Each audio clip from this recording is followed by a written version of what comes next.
परिभाषा होती है, जहां उपमेय में उपमान की समानता प्रकट की जाए वहां उपमा अलंकार होता है। अब देखिए, उपमा के 4 अंग होते हैं। उपमा के 4 अंग होते हैं। पहला उपमेय, दूसरा उपमान, तीसरा वाचक शब्द, चौथा समान धर्म। अब पहले हम उपमेय और उपमान को जानेंगे। उपमेय जिसकी तुलना व्यक्ति अथवा वस्तु से की जाए, किसी व्यक्ति अथवा वस्तु से की जाए। उपमान वह तत्व जिससे उपमेय की तुलना की जाए उसे उपमान कहते हैं। अब देखिए, उपमा की पहचान यानी उपमा अलंकार की पहचान कैसे हम जानेंगे कि उपमा अलंकार है।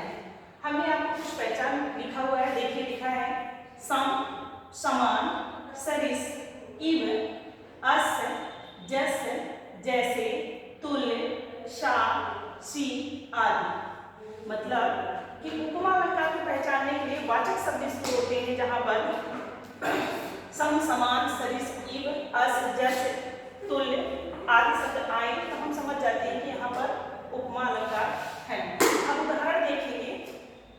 उदाहरण है पीपर, पात, सरिसमन, डोला।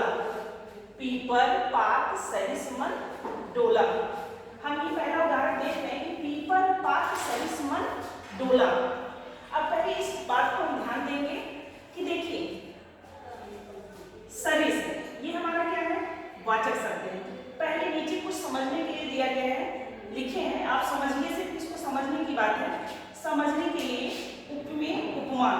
अब देखिए, उपमेय कोई व्यक्ति हो सकता है, कोई अंग हो सकता है, कोई भौतिक पदार्थ हो सकता है, सिर्फ समझने के लिए आप देखेंगे। और उपमान हमारी प्रकृति से संबंधित वस्तु हो सकती है, यानी प्रकृति से संबंधित चीजें हो सकती हैं। तो हम ये देखेंगे इसमें उपमान और उपमेय कौन है। तो देखिए, पीपर, पात, सरिस, मन, डोला। हम इसको ध्यान देखेंगे, ध्यान से देखिए। पीपर, पात, पीपर पात से समझ में हमें आ रहा है कि ये पीपर पात क्या है, उपमान।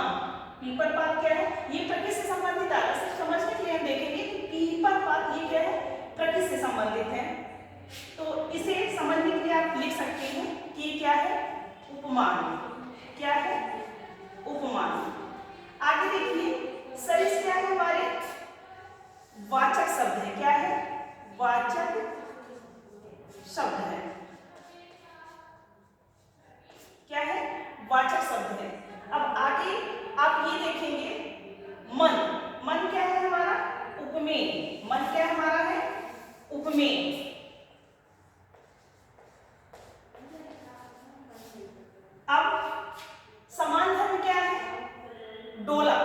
यानी जैसे पीपर का पत्ता डोलता है वैसे मनुष्य का मन भी डोलता है, तो उससे समानता की गई।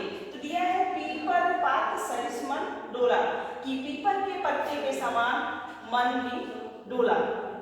दूसरा उदाहरण देखेंगे, दूसरा एग्जाम्पल देखेंगे। मुख चंद्र सा सुंदर है। मुख चंद्र सा सुंदर है। अब ये देखेंगे, मुख क्या है और चंद्र क्या है, सा क्या है, सुंदर है। अब देखिए, मुख क्या है, मुख हमारा उपमेय है। मुख क्या है, उपमेय। और चंद्र क्या है, उपमान। चंद्र क्या है, उपमान। और सा क्या है, सा क्या है, सा हमारा समान वाचक धर्म है, वाचक शब्द है। ये सा क्या है, वाचक शब्द है। और सुंदर क्या है, समान धर्म। सुंदर क्या है, समान धर्म। यानी मुख हमारा क्या है, उपमेय। चंद्र क्या है, उपमान। सा क्या है, वाचक शब्द। और सुंदर क्या है, समान धर्म।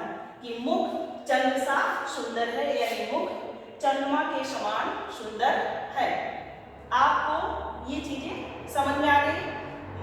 आपको 2 उदाहरण दिया गया है, आप समझने के लिए, हमने आपको समझने के लिए बता दिया है कि उपमेय को हम सिर्फ समझने के लिए मान लेते हैं कि कोई व्यक्ति होगा, कोई अंग होगा, कोई और उपमान हमारा क्या हो सकता है, प्रकृति से संबंधित। ठीक है, जय गुरुदेव।